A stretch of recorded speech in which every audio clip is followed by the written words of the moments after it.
আমার সাথে করেছে, আমি তো আপনার কেউ না, এই জন্য আপনার কিছু মনে হয় না। এই জন্য ধৈর্যের বাইরে চলে গিয়েছিল আমার মনে হয় আল্লাহ।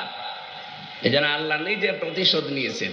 ফালাম্মা নাসুমা যুক্কিরু বিহি ফাতাহনা আলাইহিম আবওয়াবা কুল্লি শাইইন হাত্তা ইযা ফারিহু বিমা উতু আখাযনাহুম বাগতাতান ফাইদাহুম মুবলিসুন। আল্লাহ তাআলা বলেন, যখন তারা আমার নির্দেশগুলো ভুলে গেল, তখন তাদের উপরে আমার যত বরকতের দরজা সব আমি খুলে দিলাম, আমার রহমতের দরজা। খেয়াল করেছেন, আল্লাহর বিধান যারা ভুলে যায়, তখন দুনিয়া তাদেরকে দিয়ে দেওয়ার জন্য যত বরকত আছে সব আল্লাহ তাদেরকে দেয়।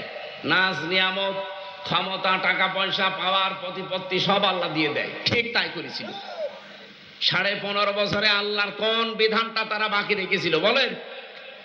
প্রশ্ন করতে পারেন যে মসজিদ বানিয়েছে, কিসের মসজিদ বানিয়েছে? নিজের টাকা খরচ করে মসজিদ বানিয়েছে, সব সৌদি আরবের টাকা।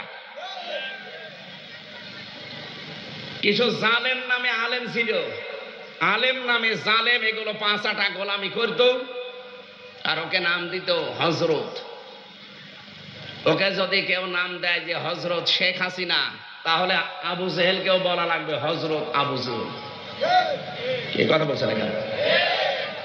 আপনি হাসিনাকে যদি হজরত বলতে পারেন, তে কি হয়েছে? আবু জেহেলের কি হয়েছে? এগুলো দালালি করা, চামচামি করা ছাড়া কিচ্ছু না।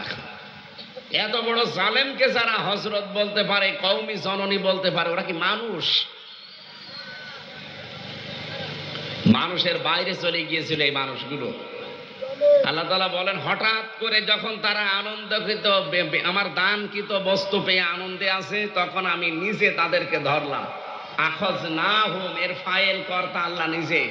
বাগতাতান, আকস্মিক ভাবে, যে দুপুরের খাবার খাবে সে সময়ও পাইনি। 45 মিনিট চেয়েছিল, তাও পাইনি। 5 মিনিট বলেছে আমি একটা বক্তব্য লিখবো, তাও দেয়। এর নাম বাগতাতান। এর নাম কি? আল্লাহ বলেন, আমি নিজে আকস্মিক ভাবে তাদেরকে ধরলাম। ফাইদাহুম মুবলিসুন, ওই মানুষগুলো হতাশ হয়ে গেছে। ওদের যে হতাশা, এখনো পর্যন্ত যারা বাইরে পালিয়ে আছে তাদের চেহারার ভেতরে আমি দেখে আসলাম। সিঙ্গাপুরে যেই হোটেলে উঠেছিলাম, মালয়েশিয়া, থাইল্যান্ডে যেই হোটেলে উঠি, দেখি নিচে 2 জন বসে চা খাচ্ছে। কে গো এখানে? তো হুজুর আমরা আগেই পালিয়েছি। আগে পালিয়েছেন কেন? এই দেশে যে আপনার সাহেব পাড়া আছে, ওখানে থাকবেন না? ওখানে থেকে মায়ের খাবো। বাংলাদেশের জনগণ এখানেও আছে, যদি শোনে যে সাহেব পাড়ায় অমক এসে আছে, পিটিয়ে আগুন ধরিয়ে দেবে মেরে। কি করলেন? টাকা পয়সা গুলো পাচার করে নিজেও এখন থাকতে পারেন না, হোটেলে থেকে মরেন। আর চেহারার ভেতরে কি হতাশা! আল্লাহ যে বললেন ফাইদাহুম মুবলিসুন, 100 ভাগে আয়াতটা তাদের উপরে কার্যকর। ফাকুতিয়া দাবিরুল কওমিল্লাযিনা যালামু, আল্লাহ বলেন জালেমদের শিকড়